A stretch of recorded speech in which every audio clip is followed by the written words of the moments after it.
साल था 1988। अमृतसर का गोल्डन टेम्पल स्वर्ण मंदिर खालिस्तानी आतंकियों ने फिर से मंदिर पे कब्जा कर लिया था। 1984 का ऑपरेशन ब्लू स्टार काफी बदनाम है। सबको याद था कितने मासूम लोग मारे गए थे, कितना खून बहा था। और अब फिर से वैसा रिस्क नहीं ले सकती थी भारत सरकार। सरकार डर चुकी थी कि फिर से क्या टैंक भेजेंगे, फिर से गोली चलेगी, फिर से इस पवित्र भूमि पे, इस पवित्र स्वर्ण मंदिर पे खून बहेगा।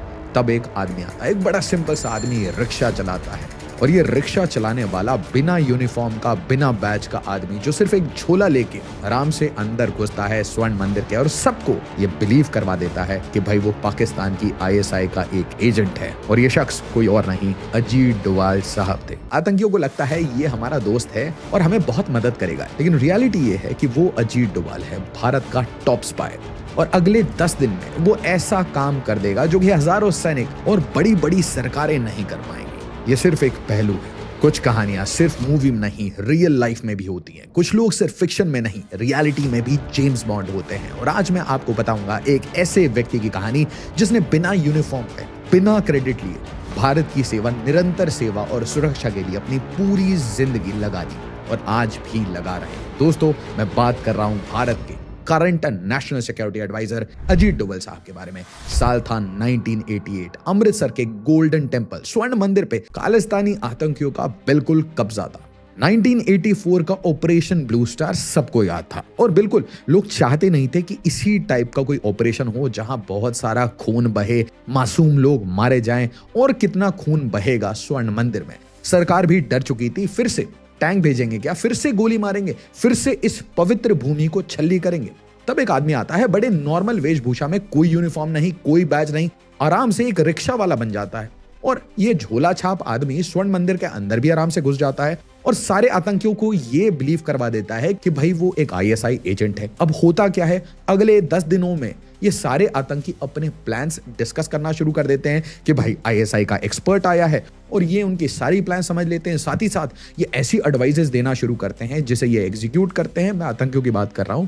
जैसे ही ये इन प्लान्स को एग्जीक्यूट करते हैं, ये ट्रैप में फंस जाते हैं। एक और जिम्मेदारी थी डोभाल साहब के पास कि भाई ये सारी इंफॉर्मेशन जो वो इकट्ठा करके आए हैं, आराम से वो बाहर निकलें, मतलब क्लियरली खुद को एक्सट्रैक्ट करें, और उसके बाद ये सारी इंटेल, सारी इंफॉर्मेशन इंडियन आर्म्ड फोर्सेस को दे दें ताकि ऑपरेशन ब्लैक थंडर वो कंडक्ट हो सके। दोस्तों, डोभाल साहब के बारे में ये सिर्फ एक छोटा सा पहलू है, मैं कहूंगा एक इंट्रोडक्शन है। ऐसी हजारों कहानियां डोभाल साहब की जिंदगी में है, और फ्रैंकली स्पीकिंग ये सारी कहानियां किसी को नहीं पता। चलिए डोभाल साहब की जिंदगी को जरा गौर से देखते हैं। बट याद रखिए, अपने भाइयों बहनों को, परिवार को, सबको ये वीडियो शेयर करिए ताकि देश का यूथ, देश का फ्यूचर वो पॉजिटिवली मोटिवेट हो और देश के लिए हमेशा अच्छे काम करें। और हाँ, लाइक जरूर करिएगा। 20 जनवरी 1945 पौड़ी गढ़वाल उत्तराखंड हिमालय के गोद में एक बच्चा पैदा होता है। नाम है अजीत कुमार डोभाल। पिताजी ब्रिटिश इंडियन आर्मी में ऑफिसर थे। माता पुष्पा देवी एक गृहिणी जो कि संस्कार और डिसिप्लिन सिखाती थी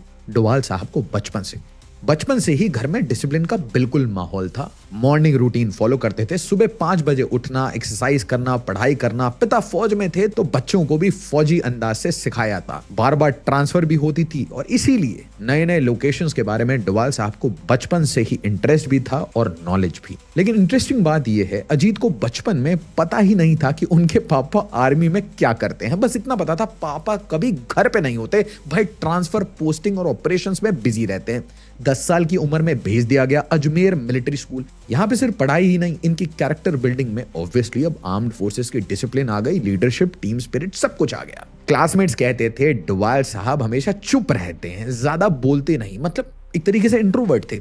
लेकिन जब बोलते हैं तो बात भाई सुनने लायक होती है। जिस तरीके से कभी इंटरव्यू नहीं देते, बट सीधा नूर खान एयरबेस, चकलाला, इन सब की बॉम्बिंग होने के बाद एक आध स्टेटमेंट दे देते हैं किसी कॉन्वोकेशन सेरेमनी में कि show me N ounce of evidence कि भाई पाकिस्तान ने कभी भारत को मारा हो। ऑपरेशन सिंदूर की बात कर रहा हूं दोस्तों। स्कूल में बॉक्सिंग, रेसलिंग, डिबेट, हर चीज में एक्टिव, बिल्कुल एक्टिव, हाइपर एक्टिव स्टूडेंट। लेकिन फेवरेट सब्जेक्ट था हिस्ट्री ऑफ ज्योग्राफी। शायद तब से पता था कि भाई भारत के बारे में ज्यादा से ज्यादा जानना है, प्लेसेस के बारे में जानना है, उसकी हिस्ट्री, ज्योग्राफी, लोकेशन को समझना है। होनहार बलवान के होठ चिकने पात, ये वैसी वाली बात है कि बचपन से ही had some interest in reading about India.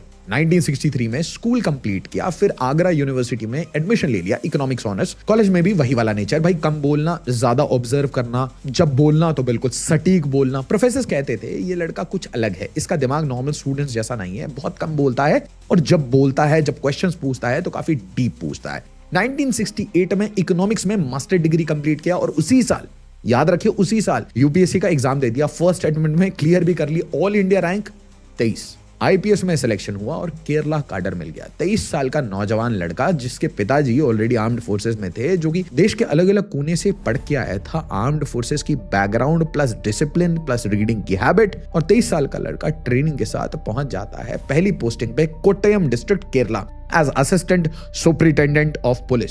और यहीं से इनकी कहानी शुरू होती है। 1970 केरला में कम्युनल टेंशंस का दौर था। हिंदू मुस्लिम कम्युनिटीज वो एक दूसरे के पीछे पड़े हुए थे, छोटे छोटे इश्यूज पे बड़े बड़े बवाल हो रहे थे। पॉलिटिकल पार्टीज तो अपना अपना वोट बैंक दे रही थी, कॉमन प्रॉब्लम है। दिसंबर 1971 थालासेरी टाउन, एक छोटी सी बात से शुरू हो गए बड़े दंगे। कोई कहता है मंदिर में घंटी बजाने से दिक्कत होती है, कोई कहता है मस्जिद में अजान से परेशानी है, और ऐसी ही छोटी-मोटी घटना से टेंशन हाई लेवल पे पहुंच चुका था। 28 दिसंबर को यह टेंशन फटकर दंगों का रूप ले लेती है, दुकानें जलती हैं, घर टूटते हैं, लोगों के बीच में नफरत का जहर बुरी तरीके से फैल चुका था। याद रखिए वोट बैंक पैरेलल चल रहा था, लोकल पुलिस एकदम बेहाल थी, डिस्ट्रिक्ट कलेक्टर परेशान, एसपी साहब ने कह दिया कि भाई कुछ नहीं कर पा रहे। तब के करुणाकरण का फोन आता है एक यंग एएसपी को, assistant superintendent of police Doval साहब थे, और उनके बारे में चर्चा दिल्ली तक ऑलरेडी पहुंच चुकी थी कि भाई थोड़ा अलग माइंडसेट का आदमी है। डोवाल साहब को बुलाया जाता है। 23 साल का लड़का, पहला बड़ा चैलेंज। सीनियर्स कहते हैं बच्चे ये तुम्हारे बस की बात नहीं है, अभी तो तुम ट्रेनिंग करो, अभी तुम सीखो, अभी तुम स्ट्रक्चर समझो। लेकिन डोवाल साहब का अप्रोच बिल्कुल अलग था। पहले दिन नो लाठी चार्ज, नो टीयर गैस, सीधे उन दंगों के फसाद के जड़ तक पहुंचते हैं और उन दोनों कम्युनिटी के टॉप लीडर से मिलना शुरू करते हैं। वो घर घर जाते हैं। याद रखिए कि आर्टिकल 370 के एब्रोगेशन के बाद आपने भारत के नेशनल सिक्योरिटी एडवाइजर को कश्मीर की गलियों में देखा था। हमेशा डोवाल साहब की एक आदत होती थी कि भाई डिटेल्स में जाना है, डेप्थ में स्टडी करनी है, लोकल इशू को लोकली जाके समझना है।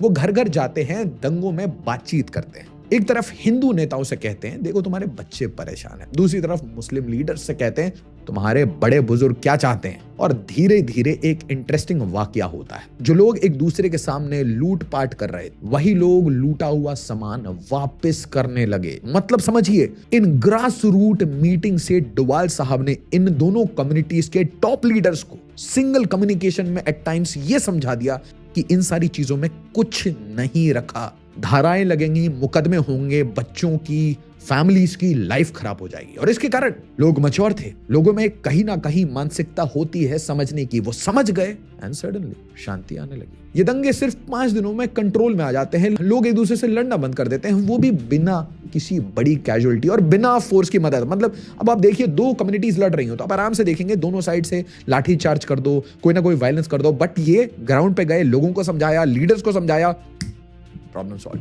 केरला पुलिस हेडक्वार्टर्स में मीटिंग होती है कि भाई इस लड़के में ऐसा क्या कर दिया। और आज भी सिविल सर्विसेज का जब आप एग्जाम लिखेंगे तो आप ये केस स्टडीज में हमेशा लिखेंगे कि ग्रास रूट्स पे जाओ, लोकल लीडर्स, एल्डर्स से मिलो, उनको समझाओ कि लॉन्ग टर्म में हिंदू मुस्लिम बवाल का कोई फायदा उनकी कम्युनिटी, उनकी फैमिली, उनके बच्चों को नहीं होने वाला। इनफैक्ट उनकी लाइफ खराब हो सकती है। डोवाल साहब से जब ये पूछा गया तो उन्होंने कहा कि इसका जवाब बड़ा सिंपल है सर, गोली चलाने से प्रॉब्लम सॉल्व नहीं होती, लोगों को समझाने से होती है। और एक बार वो समझ जाए तो वो प्रॉब्लम करना ही बंद कर देते हैं। ये न्यूज दिल्ली तक पहुंच जाती है। ऑब्वियसली बात है, ब्यूरोक्रेसी में ऐसी बातें चलती हैं। इंटेलिजेंस ब्यूरो में कोई कहता है ये ऑफिसर डिफरेंट है, कीप वॉचिंग, नजर रखो। डोवाल साहब रेडार पे थे, ऑलरेडी ब्लड मिलिट्री से आते थे, बचपन की ट्रेनिंग, ग्राउंड लेवल पे एक्शन। दैट सिंपली मींस कि इंटेल के लिए अब वो एक फेवरेट कैंडिडेट थे। लेकिन अभी तो ये सिर्फ शुरुआत है, असली टेस्ट तो अभी आने वाला था। साल था 1972। और दोस्तों मैं आपको बताता हूं, मिजोरम की कहानी सबसे इंटरेस्टिंग कहानी है, क्योंकि हम सीधा चल रहे हैं भारत के नॉर्थ ईस्ट में, और नॉर्थ ईस्ट में जाने के बाद आप आ जाइए the southern edge of India's north east, मतलब मिजोरम। भारत का एक रिमोट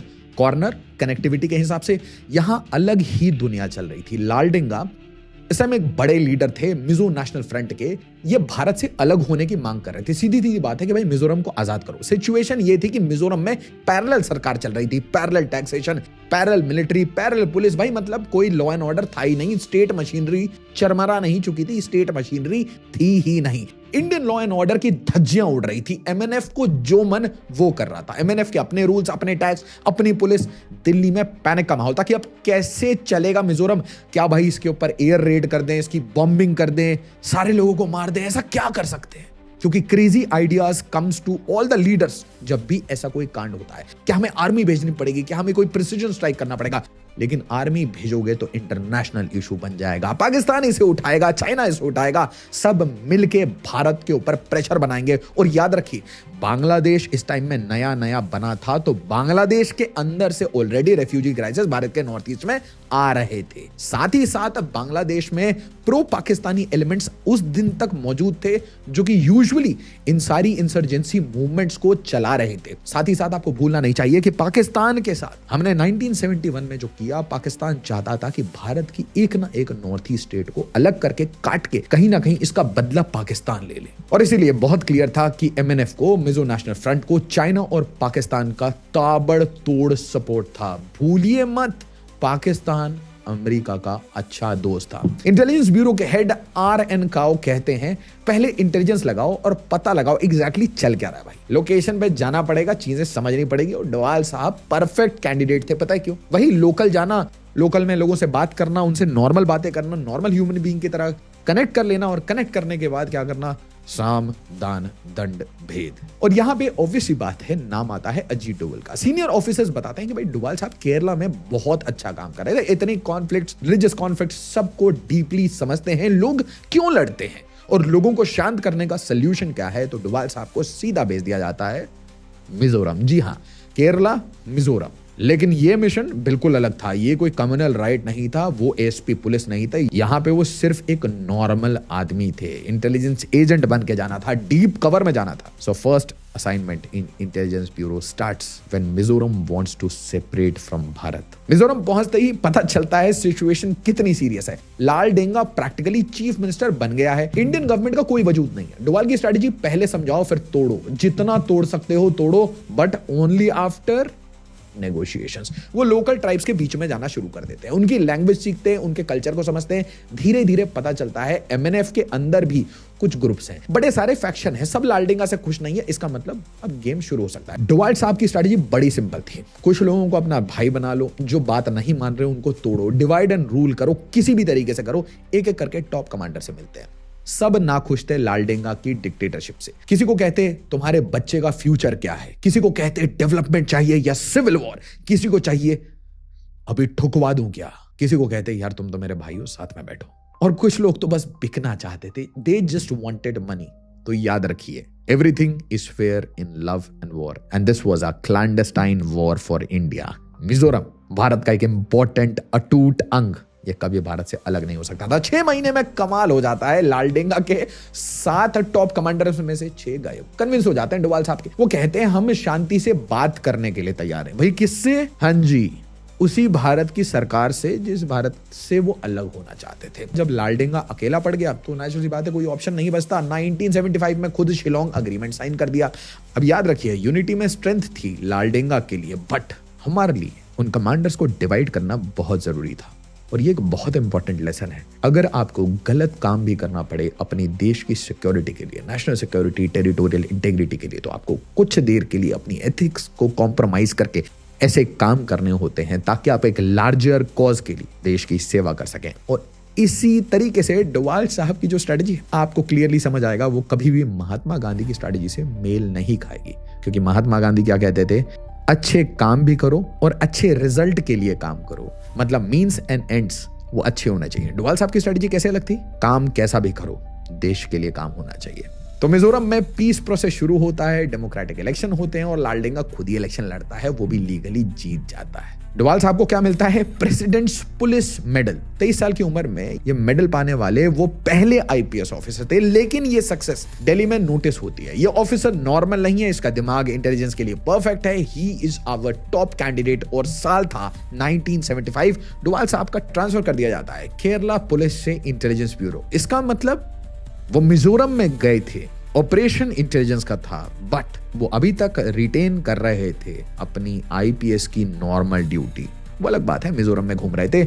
अब शुरू होती है असली कहानी 1975 के बाद। इंटेलिजेंस ब्यूरो हेडक्वार्टर्स दिल्ली, जहां पे सिक्योरिटी क्लियरेंस के बिना कोई परिंदा भी पर नहीं मांग सकता। नेचुरल सी बात है, multiple safe houses Delhi, Bangalore, जहां बोलिए वहां पे इंटेलिजेंस ब्यूरो है, क्योंकि याद रखिए इंटेलिजेंस ब्यूरो भारत की आंतरिक सुरक्षा, इंटरनल सिक्योरिटी का पूरा दारोमदार अपने पास लेती है और इसकी अथॉरिटी है भारत के होम मिनिस्टर के अंदर। यहां की हर फाइल पे लिखा रहता है भाई टॉप सीक्रेट, और कुछ तो फाइलें होती ही नहीं है, कुछ तो ऐसी फाइलें होती हैं जो कि सिर्फ आईबी के डायरेक्टर को पता होता है। अजीत डोभाल को वेलकम करने आ जाते हैं डायरेक्टर ऑफ इंटेलिजेंस ब्यूरो और कहते हैं डोभाल तुम्हारा ट्रैक रिकॉर्ड काफी इंप्रेसिव है, लेकिन यहाँ पे गेम बिल्कुल अलग है। आईबी में ट्रेनिंग शुरू होती है कि भाई अपना रूप कैसे बदलना है, लैंग्वेजेस कैसे सीखने हैं, जासूस और जासूसी के दाव पेज वो सीखना है। मतलब कुल मिला के जेम्स बॉन्ड की असली ट्रेनिंग शुरू हुई है। वो अलग बात है, डोभाल साहब पहले से ही जेम्स बॉन्ड की तरह बिहेव करना शुरू कर चुके थे।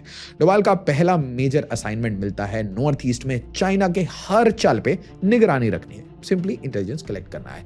डोभाल नॉर्थ ईस्ट जाते हैं, लेकिन इस बार वो आईपीएस ऑफिसर नहीं बिजनेसमैन बनते हैं। अरे भाई रूप बदलो, ये तो ट्रांसफॉर्मर बन गए। अरुणाचल प्रदेश में चाइना की एक्टिविटी को मॉनिटर करना है। पता चलता है चाइना सीक्रेटली बॉर्डर एरियाज में रोड बना रहा है, मिलिट्री बिल्डअप हो रही है। ये इंटेल वो दिल्ली भेजते हैं, गवर्नमेंट को पता चल जाता है चाइना क्या करना चाहता है। अगला असाइनमेंट और भी खतरनाक, म्यांमार में अलग अलग इंसर्जेंट ग्रुप्स, जो भी यहां से भागता है डिसग्रंटल, या तो वो बांग्लादेश जाता था मतलब ईस्ट पाकिस्तान, या तो बर्मा चले जाता था। बर्मा के घने जंगल में आराम से अलग अलग इंसर्जेंट्स रेबल्स वो आराम से सालों से रहते हुए, और ऊपर से याद रखिए कि हमेशा यहां पे कॉन्फ्लिक्ट चलता ही रहता है। तो ऐसे कॉन्फ्लिक्ट प्रोन रीजन में इन इंसर्जेंट्स का रहना बहुत आसान हो गया था। तो म्यांमार में इंडियन इंसर्जेंट ग्रुप्स को कौन हेल्प कर रहा है? भाई कौन है इसके पीछे? चाइना है, पाकिस्तान है, बांग्लादेश है, अमेरिका, कौन है एग्जैक्टली? पता लगाओ भाई एग्जैक्टली क्या चल रहा है इन डेंस जंगल्स, जहां से बड़े प्यारी प्यारी बर्मीज टीकवुड आती है, जिससे कि टॉप ब्यूरोक्रेट्स के टेबल बनते हैं भारत में। हाँ जी, अब जरा पता करके बताओ कि ये टीकवुड के अलावा और क्या क्या होता है। डोभाल साहब म्यांमार जाते हैं, इस बार ट्रेडर बन के मैंडले अपना बिजनेस सेटअप कर लेते हैं, वही कुलभूषण जाधव जैसा। धीरे धीरे पता चलता है NSCN, national socialist council of Nagaland. अब इसके मल्टीपल विंग्स हैं जो आज आप देखते होंगे, एनएससीएन आईएम मतलब Isak Muivah, NSCN Khaplang, multiple factions हैं इसके अंदर खुद, बट इस टाइम में we are only talking about NSCN. तो एनएससीएन के कैंप्स में जो म्यांमार में चल रहे थे, जहां चाइना के हथियार आ रहे थे, लेकिन यह इंफॉर्मेशन गैदर करना इतना आसान नहीं था। एक गलती और यू आर डन। 3 महीने म्यांमार में रहते हैं, कंप्लीट नेटवर्क का मैप बनाते हैं, कौन कहां है, कौन किसको मदद करता है, कौन किसका गुर्गा है, कौन किसके साथ काम करता है, पैसे कहां से आते हैं, बिजनेस क्या है, कहां तक नेटवर्क फैला है, और फ्यूचर प्लान्स क्या है। इस इंटेल को बेस बना के इंडियन आर्मी एक्शन ले लेती है। भाई म्यांमार गवर्नमेंट से डील करते हैं कि कैंप्स को डिस्ट्रॉय करना है। आईबी हेडक्वार्टर्स में फिर से मीटिंग होती है। बोला जाता है कि जो आर्म्ड फोर्सेस ने जो काम किया है, म्यांमार भारत ने मिलकर जो काम किया है, इसकी जो इंटेल आई थी ये एक्सेप्शनल है, और इसीलिए डोभाल साहब से सबको अब बड़ी उम्मीदें थी। फिर से नया चैप्टर, नहीं नया मिशन, और भाई आ ही गया। डोभाल साहब का मिशन था पाकिस्तान। यस पाकिस्तान, जिसे रिसेंटली हमने घुटने पे बिठाया था, फिर कमर तोड़ी थी, फिर सिर पे मारा, फिर पाकिस्तान चीखता हुआ आया, सॉरी पापा। याद रखिए ये पूरी डिफेंसिव ऑफेंस डॉक्ट्रिन डोभाल साहब ने खुद प्लान किया और हाँ एग्जीक्यूट भी कर दिया। उरी, बालाकोट, ऑपरेशन सिंदूर, 2015 में म्यांमार, 2019 में म्यांमार, 2025 में फिर से म्यांमार। बट जो रीसेंट स्ट्राइक्स है वो डिफेंसिव ऑफेंस से चेंज होके ऐसा लगता है ऑफेंसिव डिफेंस में आ गया है। मतलब अगर बांग्लादेश के साथ अब कुछ होता है तो it will be very brutal, और आपको क्रेडिट डोभाल साहब को देना पड़ेगा। वापस आते हैं 1974 में। इंडिया ने पोखरण में न्यूक्लियर टेस्ट कर लिया। पाकिस्तान घबरा गया था और डॉक्टर AQ खान ने न्यूक्लियर प्रोग्राम स्टार्ट कर दिया। इंडिया को पता करना था कि पाकिस्तान न्यूक्लियर बॉम्ब बनाने में कितना आगे है, कहां बना रहा है, कैसे बना रहा है, उसकी पूरी प्लानिंग क्या है। और यह मिशन दिया गया डोभाल साहब को, टॉप सीक्रेट। रीजन समझ रहे हैं?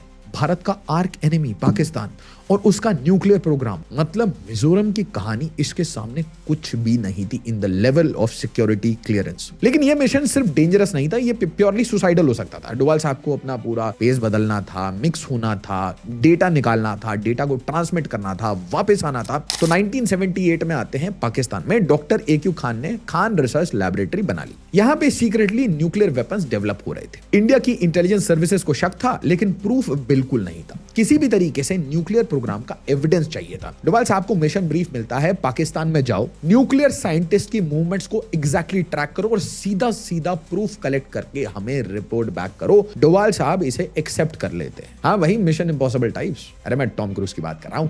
लेकिन ये मिशन बिल्कुल अलग था, क्योंकि यहाँ पे दांव पे उनकी जिंदगी थी। और याद रखिए, वो पकड़ते तो मारते नहीं, टॉर्चर करते, सीक्रेट्स निकलवाते, इनका नेटवर्क तोड़ते, and that would have been suicidal for India. तो अब ये इंटरेस्टिंग स्टोरी है। अपनी आइडेंटिटी बनाते हैं मोहम्मद अकबर, एक रिफ्यूजी जो इंडिया से पाकिस्तान आया है, कराची में सेटल होना चाहता है। कराची पहुंच गए, पहले 2 महीने सिर्फ ऑब्जर्व किया, रास्तों को, गलियों को, नालों को, कुल्फी एंजॉय किया, जलेबियां खाई, वो वैसे सड़ी हुई थी, और उनके रहने का तरीका, उनके कल्चर को सब कुछ स्टडी कर लिया। फिर वो सेटअप करते हैं एक नाई की दुकान, क्योंकि ये उनके लिए एक परफेक्ट कवर था। दोस्तों जानते हैं तो ये कहूटा वाली कहानी है, क्योंकि हर कोई नाई की दुकान पे आता है, खूब गॉसिप करता है। पर्टिकुलरली जो मर्द आते हैं वो आके अपनी बड़ी बड़ी हाँकते हैं, डींगे हाँकते हैं। और आपको पता होना चाहिए कि पाकिस्तान का एक नॉर्मल शहरी भी वो भी आके डींग हाँकना चाहता था कि भाई मैं तो जर्नैल के लेवल की इंफॉर्मेशन और गॉसिप प्रोवाइड कर सकता हूं। तो खूब सारी गॉसिप, न्यूज, इंफॉर्मेशन, सब कुछ इनके कानों के थ्रू जा रहा था। कुछ नहीं यार, बाल कटवाओ, थोड़ी तारीफ कर दो कि अरे साहब आप कितने अच्छे दिखते हैं, अरे भाई आपकी आंखों में नूर है, और ये कर करके चिपड़ी चुपड़ी बातें कर करके लोगों को बोतल में उतार लेते थे डोवाल साहब। ये तो उनकी केरला वाली कहानी थी। धीरे धीरे कहानी शुरू होती है, एक साइंटिस्ट से दोस्ती बनती है, उससे पता चलता है प्रोजेक्ट का नाम है चंगई। लेकिन ये काफी नहीं था, फिजिकल एविडेंस चाहिए था, सब कुछ क्लियरली पता होना चाहिए, आप ऐसे ही रॉ इंटेलिजेंस नहीं भेज सकते। फिर डोवाल साहब एक ऐसा प्लान बनाते हैं जिससे उनकी जान पे बहुत तगड़ा खतरा था। बिना किसी सेफ्टी गियर्स के न्यूक्लियर लैब के पास जाके रेडिएशन के लेवल को चेक कर। तो भाई ये काम कैसे करना था? अभी वो ऑलरेडी रिक्शे वाले बन चुके थे, अब वो बन जाते हैं एक भिखारी। लैब के मेन गेट के पास भीख मांगते हैं, साइंटिस्ट के हेयर कट का time, security hair samples collect करते हैं और सीक्रेटली टेस्ट करते हैं। रिजल्ट्स शॉकिंग थे। हेयर सैंपल्स में रेडिएशन लेवल का पता चलता है, मतलब पाकिस्तान डेफिनेटली न्यूक्लियर प्रोग्राम चला रहा था। लेकिन अब प्रॉब्लम ये थी, इसका एविडेंस इंडिया कैसे भेजें भाई? और हाँ, ये बड़े बड़े कुरियर सिस्टम जो आप समझ रहे हैं ये उस टाइम में नहीं थे। बॉर्डर क्रॉस करना था which is almost impossible Pakistan के साइड से। पाकिस्तानी एजेंसीज की बहुत तगड़ी मॉनिटरिंग रहती थी, उनका भी अपना लोकल नेटवर्क था, तो बहुत क्लियरली ये एक सुसाइडल प्लान हो सकता था। फिर डोवाल साहब एक जीनियस प्लान बनाते हैं, एक ट्रक ड्राइवर को कन्विंस करते हैं, उसे कहते हैं जरूरी दवाइयां हैं जो इंडिया में रिलेटिव को भेजनी है। सैंपल्स इंडिया सेफली पहुंचा देते हैं, रॉ के लैब में टेस्ट कंफर्म होते हैं, कंफर्मेशन मिलती है कि पाकिस्तान एक न्यूक्लियर बॉम्ब बना रहा है। लेकिन डोवाल साहब का मिशन अभी खत्म नहीं हुआ था। उन्होंने 1 साल तक पाकिस्तान में जासूसी का नेटवर्क बनाया, डीप कवर में मल्टीपल नेटवर्क्स बनाए, एक सिंगल यूनिफाइड नेटवर्क नहीं। एक पकड़ा जाए कोई बात नहीं, नेटवर्क चलते रहना चाहिए। तो कॉन्टैक्ट्स बनाना, नेटवर्क बनाना ये पसंद था, लोगों से बात करना, उनसे बॉन्डिंग करना, चाय पे चर्चा कर लेना, कभी भिखारी बनना, कभी रिक्शे वाला बनना, और कभी फकीर बन जाना, कभी लंबी लंबी फिलॉसफी बता देना, और लोगों को कुल मिला के बोतल में उतार लेना। ये नेटवर्क बाद में भारत के काफी काम आया, सो मच सो कि इंडिया को पाकिस्तान का हर मूव पता चल जाता था। 1979 में डोवाल वापस इंडिया आते हैं, गवर्नमेंट को कंप्लीट रिपोर्ट देते हैं, पाकिस्तान के न्यूक्लियर प्रोग्राम का डिटेल्ड एनालिसिस। इस इंटेल की वजह से इंडिया अपना डिफेंस प्रिपेयर्डनेस अलग लेवल पे ले जाना शुरू करता है। 1998 में पोखरण में दूसरा न्यूक्लियर टेस्ट, पाकिस्तान रिस्पॉन्ड करता है, लेकिन हम ऑलरेडी रेडी थे। और डोवाल साहब की रेपुटेशन अब आईबी में एक लेजेंड की बन चुकी थी। वो पाकिस्तान में सालों घूम कर आए और पकड़े नहीं गए। हर मिशन के सक्सेस के बाद डोवाल साहब को और भी चैलेंजिंग और डेंजरस मिशन मिलते थे। 1988 में पंजाब खालिस्तान मूवमेंट अपने पीक पे था, क्योंकि याद रखिए अभी भी पाकिस्तान 1971 मतलब बांग्लादेश का क्रिएशन का बदला ले रहा था। तो जिन लोगों को भी ये लगता है कि बांग्लादेश को हमने क्रिएट कर दिया और फिर हम बड़े भाई की तरफ बैठ गए, नहीं, बांग्लादेश को काटने का नतीजा ये था कि हर जगह भारत में इंसर्जेंसी क्रिएट करने की कोशिश करता रहा परपेचुइटी से। Pakistan bleed India by 1000 cut से, और इसमें मुख्यतः K2 मतलब खालिस्तान और कश्मीर, ये दोनों जगह 1980s 90s में मैक्सिमम प्रेशर था कि भाई इंसर्जेंसी क्रिएट करो, local law and order fail करो और इन एरियाज को भारत से अलग करो।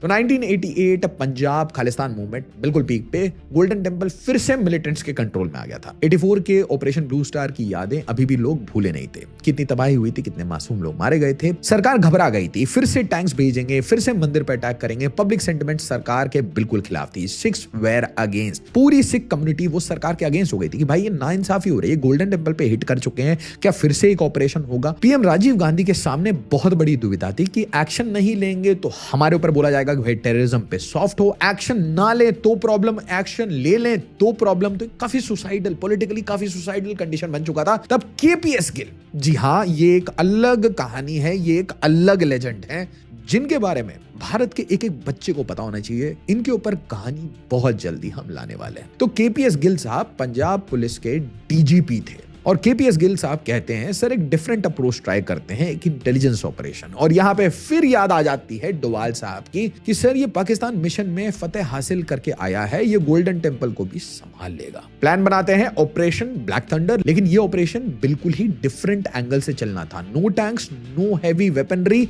सिर्फ इंटेलिजेंस और पेशेंस। डोवाल साहब को ब्रीफिंग मिलती है गोल्डन टेंपल कॉम्प्लेक्स मतलब स्वर्ण मंदिर में 200 से ज्यादा मिलिटेंट्स, ऑटोमेटिक वेपन्स, और ये वेपन्स इधर उधर से नहीं पड़ोस से आए हैं, ऑटोमेटिक वेपन्स, ग्रेनेड्स, एक्सप्लोजिव सब थे। जो आज ये ड्रोन से कर रहे हैं, पहले आराम से ओपन बॉर्डर से कर लेते थे, सारी बॉर्डर फेंस नहीं थी, नेचुरल सी बात है। डोवाल का प्लान हैरान करने लायक था। मैं अंदर जाऊंगा मिलिटेंट बनकर। पूरे आईबी में टेंशन का माहौल था कि भाई क्या कर रहा है, क्या सोच रहा है, पागल हो गए हो क्या, पकड़े गए तो गोली मार देंगे, एलिमिनेट कर देंगे। लेकिन डोवाल साहब बिल्कुल कॉन्फिडेंट थे, एक रिक्शा वाला बन जाते हैं। तो डोवाल साहब एक आइडेंटिटी क्रिएट करते हैं, दविंदर सिंह, एक सिख मिलिटेंट जो रिसेंटली पाकिस्तान के आईएसआई से ट्रेनिंग लेके आया है। इनफैक्ट पाकिस्तान के आईएसआई के लिए काम करता है।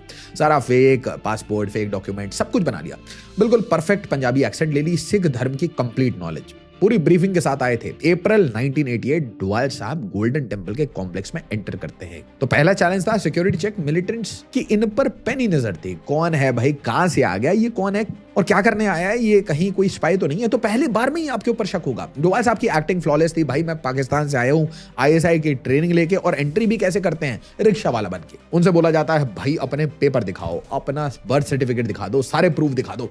यहां पर आता है डोवाल साहब का मास्टर स्ट्रोक। पाकिस्तान मिशन के टाइम में जो कॉन्टैक्ट्स उन्होंने बनाए थे, उन कॉन्टैक्ट्स का रेफरेंस देना शुरू कर देते हैं। कर्नल खान मैं रावलपिंडी में मिला था, हामिद गुल साहब ने मुझे पर्सनल ब्रीफिंग दी थी। डोवाल साहब की डिटेल्स इतनी एक्यूरेट थी जितनी मिलिटेंट्स के पास भी नहीं थी, और उनको बिलीव होने लगा कि भाई ये जैसे नाम ले रहा है, जितनी बड़े बड़े लोगों की बात कर रहा है, भाई इसे डीप कवर में आईएसआई ने प्लांट किया है और ये खालिस्तान मूवमेंट को सपोर्ट करने आया है। सब कुछ आ जाएगा, सारा सप्लाई आ जाएगा और खालिस्तान बन जाएगा, मतलब भारत का पंजाब भारत से अलग हो जाएगा। और याद रखिए कि सारे गलत काम करने के बावजूद अगर भारत की अखंडता, अगर भारत की टेरिटोरियल इंटेग्रिटी, कोई भी ऑफिसर, कोई भी इंडिविजुअल, कोई भी नॉर्मल सा इंसान वो प्रोटेक्ट करता है तो वो देश सेवा करता है। आपका कॉम्प्लेक्स रियल गेम। डोवाल साहब को पूरे कॉम्प्लेक्स का मतलब स्वर्ण मंदिर कॉम्प्लेक्स का पूरा कंप्लीट टूर दिया जाता है कि भाई यहाँ पे हमारे मिलिटेंट्स हैं, यहाँ पे हथियार है, ये हमारे पोजीशंस हैं, मिलिटेंट्स के हथियारों की सारी जानकारी बिल्कुल। और याद रखिए बचपन में एक बात शायद मैंने आपको नहीं बताई होगी, साइकोलॉजी पढ़ते थे, हिस्ट्री पढ़ते थे, ज्योग्राफी पढ़ते थे, और इस फोटोग्राफिक मेमोरी, इतनी सारी रियल लाइफ ट्रेनिंग के बाद इनके लिए ये पूरा स्वर्ण मंदिर कॉम्प्लेक्स का पूरा मैपिंग जो है वो माइंड में फीड हो गया। मिलिटेंट्स को बस ये नहीं पता था कि ये डीप कवर में आराम से इंटेलिजेंस ब्यूरो के ऑफिसर हैं जो कि पाकिस्तान रिसेंटली रह के आए। तो पूरा मैप निकालते हैं, कितने लोग कहां थे, कितने वेपन्स थे, रात को कोडेड मैसेज बाहर भेज देते हैं, टूथपेस्ट की ट्यूब में छुपाकर या फिर मंदिर के प्रसाद में रखकर। 10 दिन अंदर ही रहते हैं, हर कमरे हर कोने का मैप बनाकर पूरा ब्लूप्रिंट तैयार कर देते हैं। लेकिन सबसे इंटरेस्टिंग था डोवाल साहब का साइकोलॉजिकल वॉरफेयर। डोवाल मिलिटेंट्स को एक गलत एडवाइस देते हैं, भाई यहां पोजीशन नहीं लेनी चाहिए, यहां वेपन्स को स्टोर करो। धीरे धीरे उनकी पूरी स्ट्रेटजी बिगाड़ देते हैं। कहा ना सामदान दंड में, और खुद को ट्रस्टेड एडवाइजर बना लेते हैं कि भाई देखो मैं तो पाकिस्तान से आया हूं, मैं एक मिलिट्री एक्सपर्ट हूं, मुझे बोला गया है आपके लिए लड़ने के लिए। 11वें दिन ऑपरेशन शुरू होता है, लेकिन ये ब्लू स्टार जैसा नहीं होता। Precision calculated intelligence based strikes होते हैं, हर मिलिटेंट की एग्जैक्ट लोकेशन पता थी, वेपन्स की कंप्लीट इन्वेंटरी और एस्केप रूट्स सब ब्लॉक्ड था। रिजल्ट आया 200 मिलिटेंट्स सरेंडर करते हैं भारत सरकार के सामने, और जो लड़ते हैं वो 41 मिलिटेंट्स मारे जाते हैं और मंदिर को माइनर डैमेज आते हैं। ऑपरेशन ब्लू स्टार से कंपेयर किया जाए, जहां पे लगभग 500 सिविलियंस की मौत हुई थी, वहां ब्लैक थंडर, और ये 500 का जो नंबर मैं बोल रहा हूं ये ऑफिशियल रिकॉर्ड्स है। अगर सिविलियंस की बात माने तो ये नंबर काफी ज्यादा था और आज तक ये घाव भरे नहीं है। स्वर्ण मंदिर पे जो अटैक हुआ है उसके कारण हमेशा कांग्रेस पार्टी को घेरा जाता है, घेरा जाता रहेगा, क्योंकि, और ये मेरा बिल्कुल पर्सनल ओपिनियन है, क्योंकि शायद स्मार्ट टैक्टिक्स यूज करके इसे अवॉइड किया जा सकता था। वही प्रॉब्लम पुरानी, पहले किसी को बनाओ, किसी को सपोर्ट करो और बाद में बहुत सारे लोगों ने शहादत दी। ये सारे लोग एंड में भारत को डिफेंड करते हैं और होता क्या है, भारत माता का लहू गिरता है, चाहे वो पंजाब के हों, दिल्ली के हों, इंटेलिजेंस ब्यूरो के हों, इंडियन आर्मी के हों, कहीं के भी हो, नुकसान तो भारत माता को ही हुआ। बॉटम लाइन, डोभाल साहब was no bullets just brains. Local intelligence, ground पे जाके काम करो। इस ऑपरेशन के बाद डोभाल साहब को मिलता है कीर्ति चक्र, पुलिस मेडल, कीर्ति चक्र। ये मेडल हासिल करने वाले ये पहले पुलिस ऑफिसर बन जाते हैं, लेकिन अभी भी उनकी जर्नी में बहुत सारे मोड़ बाकी है। 1990s और हम आ जाते हैं कश्मीर। टेररिज्म अपनी पीक पे था, पाकिस्तान की प्रॉक्सी वॉर पूरे जोर पे थी, हर दिन एनकाउंटर्स सिविलियन क्रॉसफायर में मारे जाते हैं, कश्मीरी पंडितों को चुन चुन के मारा जाता है। और दोस्तों, मुझे आज भी ये कहना पड़ रहा है कि जम्मू एंड कश्मीर की कोई भी ऐसी सरकार आज तक सामने नहीं आई जिसने ये क्लियरली कहा कि कश्मीरी पंडित भी कश्मीर के हैं और उनको उनके घर में वापस शांति से वापस लाया जाएगा, उनको इज्जत दी जाएगी, उनको ग्रांट दिए जाएंगे, उनके घर दोबारा से बनवाए जाएंगे, उनको वापस से वो नौकरी दी जाएगी। क्योंकि ये कहानी अपने में एक वीडियो डिजर्व करती है। कितनी वायलेंस हुई है कश्मीरी पंडितों के साथ, कितना दुष्कर्म हुआ है, कितने गलत काम हुए हैं। और फिर से भारत का security apparatus including Ajit Doval साहब वो एक्टिवेटेड है। 1990s Kashmir, Indian army security forces reactive mode में थी। मिलिटेंट्स अटैक करते थे, हम बस रिस्पॉन्ड करते थे।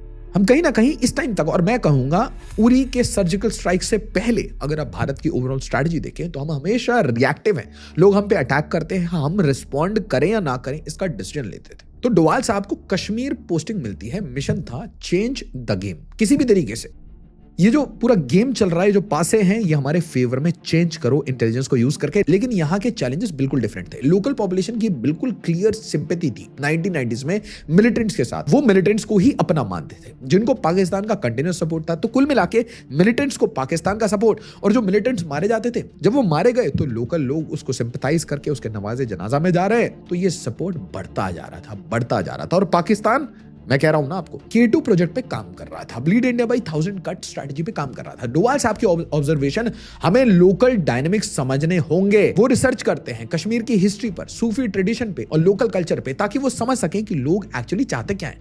धीरे धीरे पैटर्न दिखना शुरू हो जाता है। सारे मिलिटेंट्स पाकिस्तान के पपेट हैं, उनके गोद में बैठे हैं। कुछ लोगों की जेन्युइन लोकल लेवल पे सरकार से शिकायतें हैं, ग्रीवेंसेस हैं, जो आज भी कश्मीरी लोगों को हैं कि भाई डेवलपमेंट नहीं पहुंची, हमें इग्नोर किया गया, हमारे कल्चर को सुपर पावर किया गया। बहुत सारे ऐसे आइडियाज हैं जिनको सुन के सोल्यूशन क्रिएट किया जा सकता है। बट अगर कोई पाकिस्तान के गोद में ही बैठा हो और खुद पाकिस्तान अमेरिका और चाइना से पैसे ले रहा हो, तो how can we solve that strategy? तो डोभाल साहब फिर से आ जाते हैं। साम, दान, दंड, भेद। टारगेट मिलिटेंट था कुक्का पारे, एक लोकल मिलिटेंट, बुरहान वानी जैसा, काफी कैरिस्मेटिक, इंटेलिजेंट, इन्फ्लुएंशियल। डोभाल साहब डायरेक्टली अप्रोच नहीं करते, पहले उसके फैमिली के साथ कांटेक्ट एस्टैब्लिश कर लेते हैं, फिर मैसेज भेजते हैं, तुम्हारे बच्चों का फ्यूचर क्या है, गन कल्चर या डेवलपमेंट? महीनों के साइकोलॉजिकल ऑप्स के बाद, उसे ऑब्वियसली बोतल में उतारने के बाद, कुक्का पारे अब डाउट करने लगा कि क्या इसमें सच में कोई सच्चाई है? क्या हम पाकिस्तान के, चाइना के पपेट बन चुके हैं? क्या हमें सच में डेवलपमेंट के रास्ते में जाना चाहिए? और जो कि सच भी है, ब्रेन वॉशिंग नहीं, इनफैक्ट इन लोगों के ब्रेन को साफ करने की जरूरत थी। अब समय था डोभाल साहब के पर्सनली मिलने का। डोभाल कुक्का पारे को सीक्रेट लोकेशन पे ले जाते हैं और बात होती है। भाई, मैं गवर्नमेंट का रिप्रेजेंटेटिव हूं, मैं कश्मीर का वेलविशर हूं, मैं आपके जैसा हूं, मैं भी आम फैमिली से आता हूं, और जो सपने मैं लेके आया हूं भारत के लिए, किसी भी स्टेट के लिए, वही सपने मैं आपके लिए भी लेके आया हूं। I want Kashmir as developed. तो तुम चाहते क्या हो भाई? डेवलपमेंट चाहते हो, पीस चाहते हो, लड़ाइयां चाहते हो, ब्लडशेड चाहते हो, गन्स चाहते हो, मासूम लोगों की मौत चाहते हो? What is your idea? लंबी बातचीत के बाद कुक्का पैरे रियलाइज करता है कि भाई वायलेंस से कुछ नहीं होगा, ये आदमी बड़ा कन्विंसिंग है, सटीक बात कर रहा है, सीधी बात कर रहा है और सरेंडर करने की बात करता है, लेकिन कंडीशन रखा है।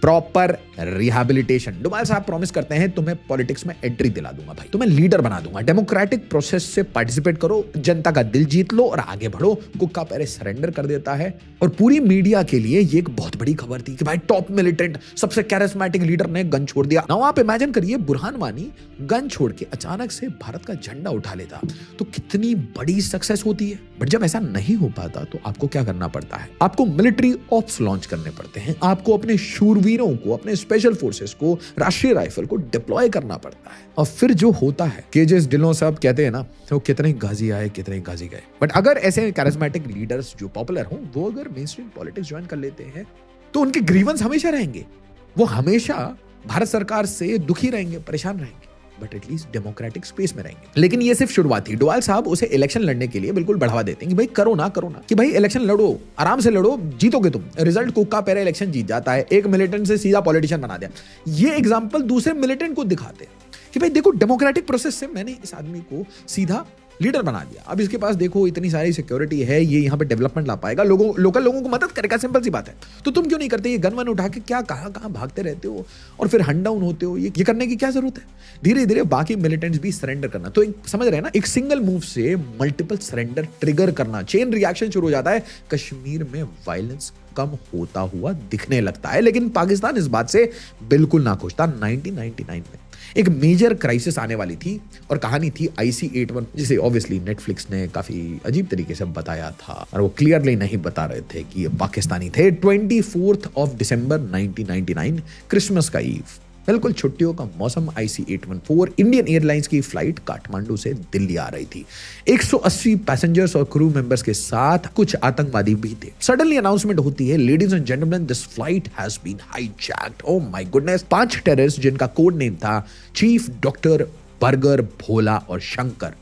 क्यों नाम रखा गया था ये Bhola and Shankar? To hide their Muslim identity. Unlike Netflix, at least भारतीयों को सच बोलना चाहिए। डेस्टिनेशन दिल्ली से बदलकर लाहौर फिर दुबई होता है। डेस्टिनेशन दिल्ली से बदलकर लाहौर फिर दुबई होते हुए अफगानिस्तान के कांधार ले जाया जाता है। प्राइम मिनिस्टर ऑफिस में इमरजेंसी मीटिंग, बिल्कुल त्राहिमाम प्राइम मिनिस्टर थे अटल बिहारी वाजपेयी साहब। वो पूछते हैं भाई क्या ऑप्शन है, क्या कर सकते हैं? कांधार उस टाइम तालिबान के कंट्रोल में था, आज भी अफगानिस्तान में तालिबान का कंट्रोल है। अफगानिस्तान में इंडियन इन्फ्लुएंस इस टाइम में 0 हो चुका था और हेवी इन्फ्लुएंस था पाकिस्तान का। और इसीलिए रिसेंट टाइम्स में जब अमेरिका अफगानिस्तान को छोड़ के जा रहा था तो पाकिस्तान को लग रहा था कि भाई देखिए अफगानिस्तान में अब तालिबान आ जाएगा तो हमारा पूरा बैकयार्ड बन जाएगा, तो पाकिस्तान चौड़ा हो जाएगा। और उनको बहुत बड़ी इनसिक्योरिटी है कि पाकिस्तान बहुत पतला सा है, एक एनिमल को रेजोनेट करता है, एक एनिमल के शेप का है, बड़ा पतला है। इंडियन आर्मी ऐसे काट के निकल जाएगी। तो हमेशा कोशिश करते रहते हैं कि कभी भारत के पंजाब, कभी भारत के कश्मीर, कभी अफगानिस्तान को कंट्रोल में ले, अपना इन्फ्लुएंस बनाए। But long story short, India के डिप्लोमेटिक ऑप्शंस बंद थे। एक क्राइसिस मैनेजमेंट ग्रुप बनता है। हेड कौन करते हैं? उस टाइम के भारत के national security adviser Brajesh Mishra. की मेंबर कौन है? अजीत डोभाल साहब। और ये रवाना हो जाते हैं कांधार के लिए। कांधार एयरपोर्ट की सिचुएशन ये थी कि 180 होस्टेजेस, 37 डिग्री की हीट, नो एयर कंडीशनिंग और सप्लाईज की तंगी थी। टेररिस्ट के बड़े सिंपल डिमांड थे। मसूद अजहर जो कि जैश ए मोहम्मद चीफ है, अहमद उमर सईद जो कि डैनियल पर्ल का किलर था, मुश्ताक अहमद जरगर और $200 मिलियन का रैंसम। इंडियन टीम कांधार पहुंचती है, डोभाल साहब के साथ बाकी ऑफिशियल्स होते हैं, सिचुएशन का मुआयना करा जाता है। चैलेंजेस क्या थे? तालिबान कोऑपरेट नहीं कर रहा था और पीछे से पाकिस्तान सीक्रेटली तालिबान को सपोर्ट कर रहा था। टाइम हाथ से निकलता जा रहा था। डोभाल साहब की स्ट्रेटजी, पहले हॉस्टेजेस की सेफ्टी, फिर डैमेज कंट्रोल। नेगोशिएशन शुरू करते हैं। टेररिस्ट ओरिजिनली 36 मिलिटेंट की डिमांड करते हैं। डोभाल साहब धीरे धीरे इस नंबर पर नेगोशिएट करके इसे धीरे लाना चाहते हैं, क्योंकि एक चीज याद रखिए कि काइनेटिक स्ट्राइक्स के लिए ऑलरेडी प्राइम मिनिस्टर की तरफ से नो हो गया था। काइनेटिक स्ट्राइक्स मतलब मोसाड मॉडल, घुसिए, अगवा करिए, निकालिए। तो अभी यहां बात हो रही थी कि भाई देखो 36 तो इम्पॉसिबल है, बहुत इंटरनेशनल प्रेशर है कि तुम्हारी फैमिलीज को भी खतरा है, पाकिस्तानी गवर्नमेंट भी तुमको सपोर्ट नहीं करेगी, हम हिट करना शुरू करेंगे। फिर धीरे धीरे 36 से 25, 25 से 15, 15 से 10 और फाइनली 3 पर सेटल हो जाता है। लेकिन ये भी बहुत खतरनाक थे। Even one terrorist is very dangerous for India। बाद में जाके पता चलेगा आपको। मसूद अजहर, उमर शेख और जरगर। डोभाल के पास इसके बाद कोई ऑप्शन नहीं था। 180 मासूम लोगों की जिंदगी के लिए 3 टेररिस्ट को हाई सिक्योरिटी प्रिजन से निकाल के फॉर द एक्सचेंज तैयार किया गया। हॉस्टेजेस की सेफ्टी को टॉप प्रायोरिटी रखते हुए ये डिसीजन लिया गया। 31 दिसंबर 1999 प्रिजनर एक्सचेंज होता है, हॉस्टेज रिलीज होते हैं, टेररिस्ट छोड़ दिए गए। और इसी के साथ सबसे बड़ी criticism, why did India negotiate with terrorist?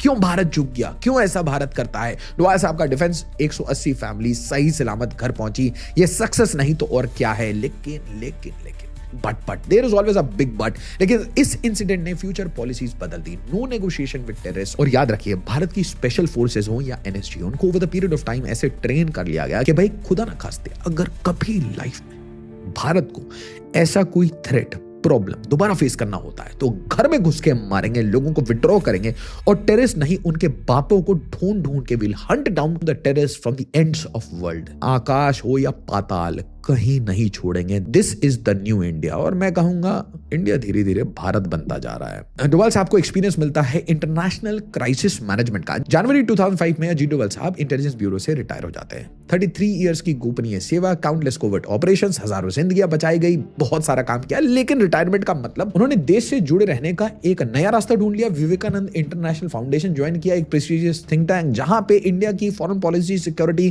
Geopolitics पर रिसर्च होती है, या कहें एक कवर की तलाश में, क्योंकि अगला मिशन बाकी था। यहां वो सिर्फ पेपर नहीं लिखते थे, वो एक विजन बनाते थे स्ट्रेटेजिक थिंकिंग का। 2010 में एक इंपॉर्टेंट पेपर पब्लिश करते हैं, asymmetric war and terrorism, the Indian experience. ये पेपर मिलिट्री अकेडमिक्स में पढ़ाया जाता है, एक स्टैंडर्ड रेफरेंस बन जाता है काउंटर टेररिज्म के फील्ड में। उनका कोर आर्ग्यूमेंट ये था कि टेररिज्म को सिर्फ फौज से नहीं, इंटेलिजेंस वॉरफेयर से हराया जा सकता है। वो यंग स्कॉलर्स को मेंटोर करते हैं, बताते हैं कि ग्लोबल थ्रेट्स को कैसे डिकोड करते हैं, स्ट्रेटेजिक माइंडसेट कैसे डेवलप करते हैं। बट इस फेज के बीच में 2014 में पॉलिटिकल लैंडस्केप बदलने वाला था। भारत के प्रधानमंत्री बनने वाले थे नरेंद्र मोदी। बट याद रखिए, 2005 से 2014 के बीच कुछ कोवर्ट ऑपरेशंस में डोवाल साहब दाऊद के पीछे ऑलरेडी पड़ चुके थे। और ये कहानी कभी और बिल्कुल तसल्ली से बताऊंगा। और प्राइम मिनिस्टर मोदी को एक ऐसा नेशनल सिक्योरिटी एडवाइजर चाहिए था जो कि ट्रस्टेड हो, जो पहले काम कर चुका हो। ऑब्वियसली 33 साल की सर्विस के बाद, उसके बाद दाऊद के पीछे पड़ने के बाद, थिंक टैंक में काम करते करते, इतनी सारी बातों के ऊपर चर्चा करते करते वाजपेयी साहब के साथ काम किया। वाजपेयी साहब के national security adviser Brajesh Mishra के काफी नजदीक। कुल मिला के डोवाल साहब again a strategic thinker, out of the box thinking. और भारत की जो इमेज है, भारत का जो रिएक्शन है, उसे चेंज करना था। तो सिर्फ थिंकिंग से नहीं चलेगा, यहां पे एक्शन चाहिए था। So final choice Ajit Doval. 30 मई 2014 अजीत डोवाल को अपॉइंट किया जाता है as India's national security adviser 69 years की उम्र में। 69 ईयर्स की उम्र में एक नई जिम्मेदारी मिलती है। ये अपॉइंटमेंट एक स्ट्रॉन्ग सिग्नल था कि भाई भारत अपना जो सिक्योरिटी अपैरेटस है और जो अपना अप्रोच है उसे चेंज करने वाला। इंडिया का सिक्योरिटी अप्रोच अब डिफेंसिव नहीं रहेगा, अब वो डिफेंसिव ऑफेंस होगा, अब वो प्रोएक्टिव होगा। हम घर में घुस के मारेंगे। पहले कहने से मेजरली कोऑर्डिनेशन रोल में होते थे, कभी फॉरेन सर्विस से होते थे, कभी ब्यूरोक्रेट होते थे और मोस्टली पॉलिसी के ऊपर बात करते थे। डोवाल साहब का मॉडल अलग था। ये हैंड्स ऑन काम करते थे, काफी असर्टिव थे और मिशन सेंट्रिक काम इन्हें बहुत पसंद आता है। एंजॉय करते हैं कि मल्टीपल एजेंसीज को उठा लो, एक सिंगल टारगेट को पकड़ो, घुटने पे बिठाओ, कमर तोड़ो। अरे आप देखिए, ब्रह्मोस डाल के आप कितनी सारी वीडियो बनवा दी। इसे बोलते हैं बिल्कुल एसिमेट्रिक डिप्लॉयमेंट ऑफ पावर। कोई रिएक्शन ही नहीं था, कोई रिप्लाई नहीं था पाकिस्तान के पास। सिर्फ कुछ महीने बाद अगस्त 2014 में कश्मीर फ्लड्स आते हैं। डोवाल खुद ग्राउंड पे सिचुएशन मॉनिटर करने चला जाता है, रेस्क्यू ऑपरेशंस पर्सनली ओवरसी करने लगते हैं। लेकिन सबसे बड़ा टेस्ट आता है सितंबर 2016, Uri attack. 19 Indian soldiers dead. Pakistan based terrorist इसकी जिम्मेदारी ले लेते हैं। पुराना टाइम होता तो यूनाइटेड नेशन जाते, डिप्लोमेटिक कंप्लेन वगैरह करते, प्रोटेस्ट करते, इंटरनेशनल प्रेशर लगाते, ये सब कुछ नहीं किया। लेकिन इस बार डोवाल साहब ने कहा, ये सब जो करते हो ना पुराना, वो करते रहो। इस बार let's change the rules, let's hit them where it hurts, let's increase the price, let's go on the offensive. इनको तोड़ते हैं, इनका प्राइस बढ़ाते हैं। इनको हमेशा डर लगेगा। जब ये प्लान बनाएंगे तब भी इनको पता चलेगा कि भाई कभी भी इंडिया आके कमर तोड़ के चले जाएगा। सो डिफेंसिव ऑफेंस और गेम था सर्जिकल स्ट्राइक्स। वो विकी कौशल की मूवी तो आपने देखी होगी। पूरी सीक्रेसी में प्लान किया जाता है, एग्जीक्यूट कर लिया जाता है। 29 सितंबर 2026 की रात Indian special forces silently cross कर ले आते हैं लाइन ऑफ कंट्रोल। थोड़ा सा मूवी टाइप का लगता है। बड़े सारे लोगों ने क्वेश्चन भी कर दिया यहाँ पे। तो भारत में पॉलिटिकल मैच्योरिटी भी नहीं थी। सारी ऑपोजिशन की पार्टी को लग रहा था कि अगर हम ये पूछ लेंगे, इनफैक्ट दिल्ली में मुझे बहुत अच्छे से याद है, दिल्ली में ये बोला जा रहा था कि भाई प्रूफ दिखाओ एटसेट्रा एटसेट्रा। वो अलग बात है कि आज लोगों ने क्लियरली कह दिया है कि आर्म्ड फोर्सेस प्रूफ दे या ना दे, अगर वो कुछ कह रहे हैं तो वो सोच समझ के कह रहे होंगे। मल्टीपल टेररिस्ट पैड्स उस टाइम में हिट किए गए थे। अगली सुबह डीजीएमओ एक प्रेस कॉन्फ्रेंस ले लेता है और पूरी दुनिया को पता चलता है कि भारत ने गियर चेंज कर लिया। हम सॉफ्ट स्टेट नहीं है, ये अजीत डोवल साहब का डॉक्ट्रीन इन एक्शन था। Cold start doctrine, defensive offence and there are no red lines. और अगर आपने भारत की रेड लाइन को गलती से टच किया, it is a electric barbed wire. आपको करंट का झटका लगेगा 440 वोल्ट का। यह झटका 2019 में फिर से लगा। पुलवामा अटैक का जवाब देना था। डोवाल साहब ने बालाकोट एयर स्ट्राइक्स के लिए स्ट्रेटेजी बनाई, इंडियन एयरफोर्स ने इसे एग्जीक्यूट किया। ऑलवेज रिमेंबर कि आप आर्म्ड फोर्सेस की किसी भी कंट्रीब्यूशन को कम मत समझिए, क्योंकि एग्जीक्यूशन हमेशा आर्म्ड फोर्सेस करती है। इंडियन एयरफोर्स पाकिस्तान के टेरर कैंप्स पे प्रिसिजन स्ट्राइक्स करती है। जब इंडियन पायलट अभिनंदन वर्धमान को पाकिस्तान ने कैप्चर कर लिया, डोवाल साहब ने यूएस के साथ बैक चैनल टॉक्स किए। साथ ही साथ अब पाकिस्तान को इनडायरेक्टली मैसेज भिजवा दिया कि भाई देखिए, अगर आपने अभिनंदन को रिलीज नहीं किया, और ये पाकिस्तानी सड़क छाप ये हमेशा ऐसे बोलते रहेंगे कि भाई देखिए ये आपको चाय कैसी लगी। इंपॉर्टेंट क्वेश्चन ये है कि माथे पे पसीना था, घुटने कांप रहे थे, क्योंकि 9 बजने वाले थे, क्योंकि डोवाल साहब की तरफ से क्लियर मैसेज आया था, अगर आपने अभिनंदन को नहीं छोड़ा तो we will bloody attack Pakistan. और बताइए, एक आध ब्रह्मोस गलती से भी फायर हो सकती है। 2025 हाल ही में हुए पहलगाम टेरर अटैक के बाद डोवाल साहब ने ऑपरेशन सिंदूर की पूरी प्लानिंग, पूरी कोऑर्डिनेशन हैंडल की। पाकिस्तान और पीओके में टेरर इंफ्रास्ट्रक्चर पे प्रिसिजन स्ट्राइक्स। इसके बाद भाई पाकिस्तान ने ड्रोन स्ट्राइक्स किए, कभी पूंछ पे, कभी जम्मू पे। तो एक चीज बिल्कुल क्लियर थी, भाई पाकिस्तान को सुधारने के लिए एस्केलेट करना पड़ेगा। और कॉमन सी प्रॉब्लम थी, अरे भाई पाकिस्तान के पास न्यूक्लियर है, और हमारे पॉलिटिशियंस ने भी हमें बुरी तरीके से ट्रेन किया है। पाकिस्तान के पास न्यूक्लियर, अगर उसने मार दिया तो क्या होगा। क्यों हमारे पॉलिटिशियंस ऐसे हारे हुए लोगों की तरह हमेशा बात करते थे। अचानक से ये स्टांस चेंज हो गया। अचानक से प्राइम मिनिस्टर मोदी एक स्टेटमेंट देते हैं। वो कहते हैं, मैं बहुत अच्छे से इसे याद कर पा रहा हूं, कहते हैं कि भाई we have called out the nuclear bluff of Pakistan, कि भाई हम उनके घर में घुसे, उनके टेरर कैंप्स को मारा हमने, चकलाला, सरगोदा, और इंडियन नेवी खड़ी थी आपके गेट पे 36 वॉरशिप लेके आपकी कंट्री को काटने के लिए तैयार थी। कराची, ग्वादार सबको फिनिश करने आई थी। ऑपरेशन गुड नाइट तो शुरू हुआ ही नहीं था, ये तो सिर्फ ट्रेलर था, और इसका नाम ऑपरेशन सिंदूर था। मतलब एक चीज क्लियर थी कि प्राइम मिनिस्टर मोदी ने जो पॉलिटिकल मैसेजेस दिए कि भाई देखिए we will hunt you down, आप जहां पे भी हो, आकाश पताल जहां पे जाके छुपा लो, कोलंबिया में जाके जंगलों में घुस जाओ, वहीं जाके ठोकेंगे किसी भी तरीके से। सो भाई हुक और क्रुक, साम दान दंड भेद। अगर आपने भारत की पीसफुल एटीट्यूड को हल्के में लिया है तो याद रखिए प्राइम मिनिस्टर मोदी वाला वो स्टेटमेंट जो उधमपुर एयरबेस पे उन्होंने कहा था कि मजा आ रहा है ना, सारे वेपन्स एक बार इतना सारा खरीदा था, एक बार ट्राई करके देख लियो। तो जरूर ट्रायल है, ये तो झांकी है, आप समझ लीजिए। लेकिन डोवाल साहब की कहानी में कंट्रोवर्सी भी आई है। बाइडेन काल में बहुत तगड़ी कंट्रोवर्सी आई थी। 2023 में कनाडा में डोवाल साहब और प्राइम मिनिस्टर मोदी और पूरी इंडियन करंट गवर्नमेंट के अलग अलग मिनिस्टर सबके ऊपर एक एलिगेशन लगना शुरू हो गया हरदीप सिंह निज्जर के असैसिनेशन का। और भाई इल्जाम बहुत बड़ा था कि भाई यूएस की धरती में घुस के, कनाडा की धरती में घुस के एक इंटेलिजेंस का नेटवर्क बना लिया है, ये डोवाल साहब का नेटवर्क है, ये डिफेंसिव ऑफेंस स्ट्रेटजी है, हम कहीं पे भी घुस के मारते रहते हैं, हम मोसाड बन गए हैं। ऐसी वीडियोस बनने लगी कि क्या RNAW मोसाड मॉडल पे चल पड़ा है, क्या हम CIA मॉडल पे चल पड़े। तो ऐसी बड़ी सारी कहानी चलने लगी। गुरपतवंत सिंह पन्नू के केस में डोवाल साहब को समन करो। इंडिया ने कहा ये एलिगेशंस एब्सोल्युटली बेसलेस है। लेकिन दिक्कत यह है इन कंट्रोवर्सीज का ग्लोबल इंपैक्ट था, बहुत ग्लोबल इंपैक्ट था, क्योंकि भारत के नेशनल सिक्योरिटी एडवाइजर डोवाल साहब के ऊपर डायरेक्ट एलिगेशन रखे थे। वो अच्छी बात है कि डोनाल्ड ट्रंप इलेक्शन जीत गया और कहीं ना कहीं बातें दब गई। डोवाल साहब के सामने आज की डेट में साइबर वॉरफेयर, इंटीग्रेटेड वॉरफेयर, अब भाई ड्रोन्स को, मिसाइल्स को, रॉकेट्स को सब कुछ इंटीग्रेट करना है, टेक इनेबल्ड करना है, स्टार्टअप्स को पुश करना है, न्यू टेक्नोलॉजीज को देश में बनाए, साथ ही साथ इंडियन आर्म्ड फोर्सेस को इंटीग्रेट करना है कटिंग एज टेक्नोलॉजी के साथ। ये सारा काम आज की जियो पॉलिटिकल थ्रेट सिनारियो में, जहां पे ऑलरेडी टेंशंस चल रहे हैं, साथ ही साथ चाइना, पाकिस्तान, तुर्की, बांग्लादेश, ये लगभग एक साइड में होता हुआ दिख रहा है। तो नए चैलेंजेस आते रहेंगे और इसीलिए वो इंडिया के इंटेलिजेंस नेटवर्क को हमेशा मॉडर्नाइज करते रहते हैं। मल्टी एजेंसी सेंटर को स्ट्रेंथन करना, या फिर ग्लोबल इंटेलिजेंस चीफ से दबे पांव छुप के मिलना, या फिर सारे इंटेल चीफ्स को एक साथ दिल्ली में बुला लेना, कंटिन्यूअसली उनके साथ कोलैबोरेट करना, इंटेल चीफ्स को भारत की प्रॉब्लम्स के बारे में आगाह करना कि भारत कैसे टेरर से लड़ रहा है दिन रात, और ये उनके नेशनल इंटरेस्ट में, मतलब ऑस्ट्रेलिया को समझाना, कनाडा को समझाना कि उनके नेशनल इंटरेस्ट में है कि अगर वो भारत को सपोर्ट करें in India's fight against terrorism. In fact all countries should support India in India's fight against the global terror hub of the world, Pakistan. और इसलिए डोभाल साहब हमेशा भारत के लिए एक महत्वपूर्ण नेशनल एसेट बन के रहेंगे, जो कि नेशनल सिक्योरिटी को अपना सर्वप्रथम धर्म मानते हैं। यह है भारत के एक living legend, national security adviser Ajit Doval की एक कहानी। एक आदमी जो चुपके से इंडिया के दुश्मनों को हरा देता है, मिजोरम के जंगलों से लेकर पाकिस्तान की गलियों तक कुल्फी फलूदा खाते खाते और रिक्शा चलाते हुए अमृतसर के गोल्डन टेम्पल में घुस जाते हैं। कभी बालाकोट की एयर स्ट्राइक्स प्लान करते हैं, कभी उरी की सर्जिकल स्ट्राइक्स प्लान कराते हैं, कभी म्यांमार में ड्रोन स्ट्राइक्स करा के हम कहते हैं कि भाई ये सब हमने नहीं किया। तो डोभाल साहब भारत के बच्चे बच्चे के लिए एक इंस्पिरेशन है कि भाई एक स्पाई का दिल और दिमाग कितना पावरफुल हो सकता है। और इसलिए मैं कह रहा हूं, इस वीडियो को खुल के प्यार दीजिए, इस वीडियो को खुल के शेयर करिए, सबको दिखाइए, और याद रखिए खुद भी चैनल को सब्सक्राइब करिए और पूरे परिवार के साथ भी शेयर करिए। मिलते हैं अगले वीडियो में, तब तक जय हिंद, जय भारत।